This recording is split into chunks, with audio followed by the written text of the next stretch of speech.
ჩვენ განსაკუთრებულ კოლაგენზე ჰიალურონით, ამთვის ბოლომდე გვაქვს 3+1 აქცია, ამიტომ გადავწყვეტე დღეს 19 აპრილს თბილისის 16 საათზე ჩემ პირად Facebook გვერდზე შორნა ედიშერაშვილი ვისაუბროთ თემაზე. რატო გვჭირდება კოლაგენი 12-ვე სისტემის სიჯანსაღისათვის? გასაგებია, რომ კოლაგენი ახალგაზრდობის ცილა ადამიანებისთვის ასოცირდება ვიზუალთან, კი ბატონო, მძინვარე კანი, ნაკლები ნაოჭი, კარგი ტუგორი თუ ოვალი, მას უკავშირდება ფრჩხილები თუ თმა,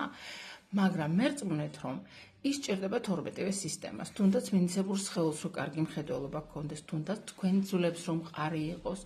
გუსტავთა სისტემას რომ ვენური უკმარისობა, გულის უკმარისობა, ანევრიზმები, ინფარქტები, ინსულტები, ამ ყველაფერმა რომ გვერდი აგიაროთ, თუნდაც საწვისმომნელებელი სისტემა კარგად მუშაობდეს, პერისტალტიკა მათ შორის, ძვალსახსოვანი სისტემისთვის უნიშნულოვანესი, ასე რომ ვისაც გაინტერესებთ, რატო გვჭირდება კოლაგენი 12-ვე სისტემისთვის, შემომიერთდით.